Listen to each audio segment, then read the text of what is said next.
I get asked two big questions all the time about online advertising. What should I be measuring? And how do I know if those numbers show that it's working? These are the same questions I get from my clients and from people who are just interested in increasing their online brand presence. So I'm going to tell you how I do it for my clients. I'm Vicki Wu, your marketing guru. I provide the marketing you need only when you need it. I have 30 years of marketing experience with companies of all sizes, from global companies, nonprofits, and small business entrepreneurs. And along the way, I've found some gems of marketing truth that can help a business of any size be strategic with their marketing budget and not spend a lot of money to still get great results. You can visit my website at vickiwu.us and get access to a ton of free resources that you'll find there. Online marketing in general really has two main goals. Get your business and your brand found online. This is especially critical as we look at consumers getting younger, more millennials being the main purchasers. Even if they have a friend refer you through word of mouth marketing, which is the most beneficial kind you can have, millennials will still go online to find out more about you. They'll want to find your contact information. They'll want to get to know you personally or your brand personally a bit, what you offer, what you stand for, and they want to see other customer testimonials. So being found online is critical.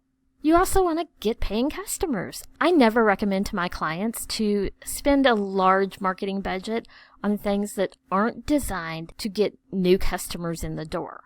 Awareness is number one, get found online. But your main goal of all of your marketing activities should be, how does this in some way tie to getting paying customers in the door? And when I measure statistics for my clients, I gear them around those two main goals. So here's a few examples of what I measure. I measure being found online. What is the awareness? What is the number of impressions online? And then how many leads are you getting for paying customers? That's why pay-per-click advertising is such a great option, because you can specifically track the leads that you're getting. Here's how I do some of my tracking. Here's client example number one. This is a real client, and what I'm going to show you is month 0 is the stats I pulled for the month before we started serving the client. And I will also show you after the end of month 3 the statistics of where month 3 was at. That's a pretty good time frame to see how things are growing and if they're going well. Some of the things I measure, this is not all of them, but it's a few critical ones. Organic reach. This is non-paid. This is not advertising, putting any money towards it. It's just regular posts and other types of interaction on Facebook. So I track Facebook page likes, engagement, and impressions. Impressions is huge, because studies show that most people need about 11 times of hearing your name or seeing about you before they even remember you. And impressions is the total number of times it was seen. So if I saw something 3 times and you saw it 2 times, the total impressions would be 5. And I track paid results from things like pay-per-click or boosting posts on Facebook. And then I combine the organic and the paid options to come up with total impressions and, of course, for the paid, total clicks. I also, for the clients that I'm doing lead generation activities, track the number of prospective clients that have come through the lead funnel and the potential income when I'm able to accurately estimate that. So for client number 1, they were starting out small. And it's kind of fun because when something starts small, it can have a big growth really quickly. So they started with 7 Facebook page likes, 10 engagement, and 34 total impressions for that month 0 that was the month before we started servicing the account. At the end of month 3, they had grown to 18 likes, which is great. It's more people who you can potentially reach with your message. 293 engagement, which was almost a 3,000% increase. And look at those impressions. They jumped to 11,000, which was a crazy 33,000% increase. Honestly, most of that was just done with consistency. Doing a little bit every day can have a great impact, and most business owners don't have time to sit down and do a lot of marketing work every day. That's why they hire a marketing company like us to help handle that for them. But I do have tricks I use to make that consistency possible, even for an entrepreneur who is having to do the work themselves. If you go to my website at vickiwu.us, I have a social media planning calendar. If you just search the word calendar, you'll be able to pull it up, and it comes with a complete walkthrough of how I use that calendar and plan out kind of topics for the year, posts for the month, and I can sit down and do a bunch of posts at one time in maybe an hour a month, rather than having to spend a lot of time on it every day. So go to the website and search calendar and look for that social media planning calendar, and you'll be able to use some of the same tactics that I do. So moving on with client number 1 example. In month 0, of course, the total impressions was going to be just their organic impressions from Facebook. In total clicks and prospective clients, it was really 0, but I put 1 in so that Excel could calculate some formulas for me. So ignore the 1. It's a placeholder. At the end of month 3, taking their Facebook organic impressions and adding their paid pay-per-click impressions, we came up with a total of 33,000 impressions. That's a 98,000% increase over month 0 before services started. Total clicks on the ads was 332. Prospective clients was 13, and this is defined as the people who went through the lead funnel and actually entered their contact information, provided name, email, phone number, whatever was requested to receive the benefit that they were getting from the funnel. Clients who get to that point where they're willing to share contact information with you are more serious, and they've taken themselves further along the buying process, and that's why it's important to track. I can also track potential income off of those. Knowing for this industry the average sales price of a client, I took about half the number of prospects and multiplied it by the average sales price, and we're looking at potential income of $82,000 if only half of those prospects become clients. Now, maybe a 50% rate you think is a little high, so I also pulled it down to where it was only a fraction of that, and you're still looking at a potential income of over $27,000 based upon industry averages. Let's look at client number 2. This client, as you can see in month 0 before we started, already had a pretty good presence. They had 209 likes, and they chose not to do any pay-per-click advertising. They did boost a few posts on Facebook. We did that very strategically, choosing ones that would feed into a lead generation funnel, but they didn't actually do pay-per-click. So in month 0, they had a total of 4,800 impressions, 33 engagement. Again, ignore the clicks. That was a placeholder for calculation purposes. At the end of month 3, page likes had increased by 9%, engagement was up 700%, and impressions was up to 12,000 impressions. When you add that to the impressions gained from boosting some posts, it generated 17,000 impressions, and total clicks on those boosted posts was 217.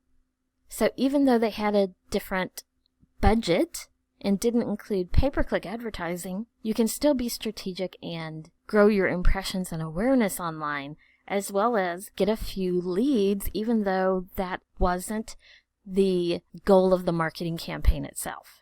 Client number 3.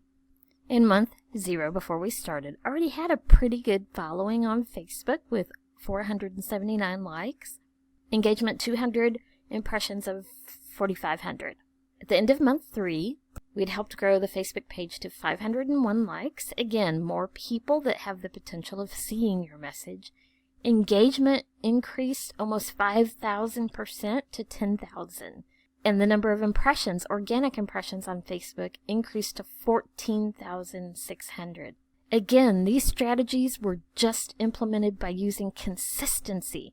And you can go grab my complete strategy on that by searching the word calendar on my website. When you add in the pay-per-click advertising, the total impressions online, and that's for 1 month, jumped to 35,000. When you look at the number of prospective clients, people who completed the lead generation funnel by providing their name and contact information, we have 16 prospects. Potential income off of that based upon industry standards, if you look at half of those number of people, would be over $100,000.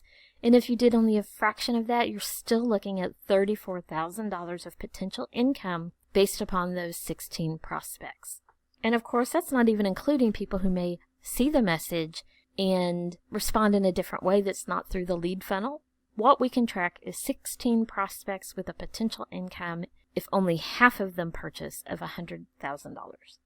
Of course, for any business activities, especially marketing, knowing your return on investment is important. At its most basic level, a good return on investment means that for every dollar you put towards marketing, the business gets more than a dollar back.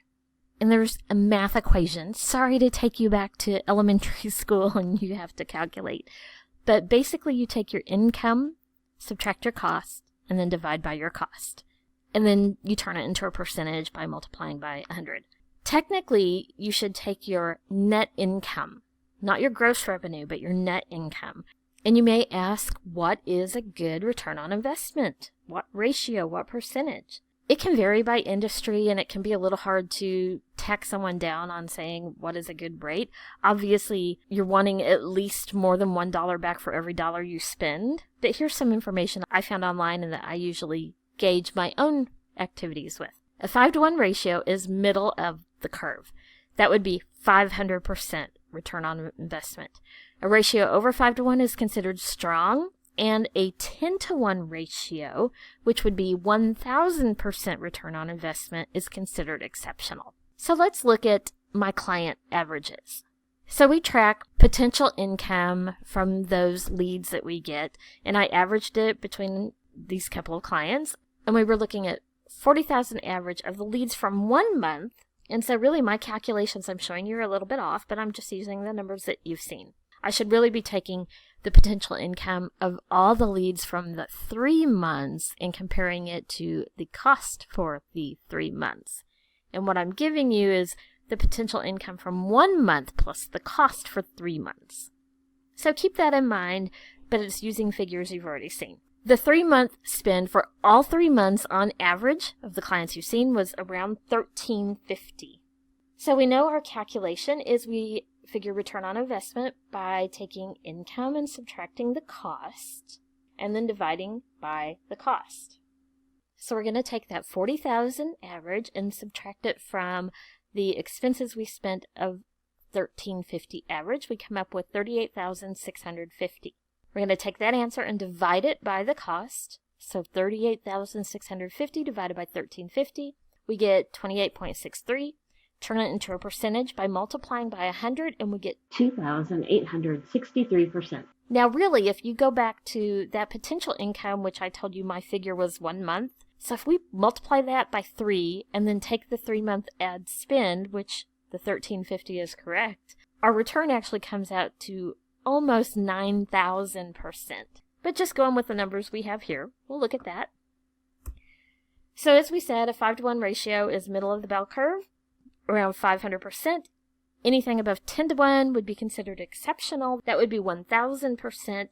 And if you look, we have almost a 3,000% return, and that was with 1 month of income and 3 months of expense. Again, almost a 9,000% when we take 3 months of potential income. So the clients can know that they probably are getting a pretty good return on the investment that they're spending. Now that was with the higher number where about half of the leads ended up with an eventual purchase. What if we take the lower amount? We're only a fraction of that. So potential income, again, 1 month, $12,750. Really, we should be looking at 3 months of potential income, which would be closer to $38,000. 3 months of the cost, which was $1,350 on average for the entire 3 months. Take our income of $12,750 and subtract the cost of $1,350. And then we're going to take that total of $11,400 and divide by the cost of $1,350. And we come up with 8.44. Turn it into a percentage by multiplying by 100, 844%. If we go back and use the actual 3-month potential income and compare it to the 3-month spend, we are looking at a 2,700% return on investment. But just going with the numbers here, again, we said 500% was middle of the curve, 1,000% was considered exceptional. And again, if we went with the full 3-month income compared to the 3-month of spend, we're looking at closer to a 3,000 return on investment. So you can track your results and how successful they are if you know what to track. Going back looking at it, remember we said 2 main goals for online marketing. Get found online and get paying customers. If you look at the statistics I pull from my clients and helping them determine if they're meeting these goals, total impressions for each of these 3 clients I showed you, around 86,000 impressions for 1 month. Get paying customers, again, for 1 month that average potential income was 40,000, a 2,800% return on investment. So they can use these numbers to see that potentially they're putting their money in a good place and not wasting any of their hard-earned income on marketing tactics that are ineffective. And for clients who don't know where to start, obviously if they work with me, I take care of that for them. It's kind of like their marketing easy button. It's kind of a set it and forget it, and I take care of making sure it's all being effective. But for those who want to get started on their own, the biggest problem I hear is that you don't know where to start. I have a free training on my website. It's called a 3x3 marketing matrix, and it's what I use for my own business, for my clients, and for other businesses I've done marketing for over the years. And it's a really easy way to quickly determine what strategy to implement and how to implement it, and then to take it to the next level a few months later. So you can go to my website.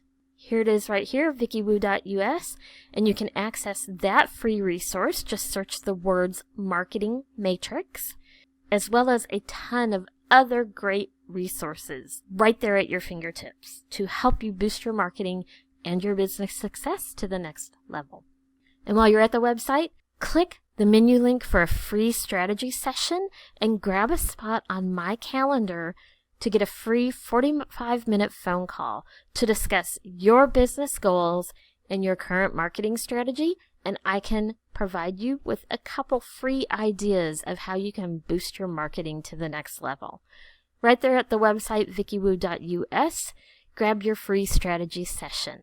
I hope this information on how to determine if your online strategy is being successful was helpful to you, and I look forward to providing you more great marketing information in the future.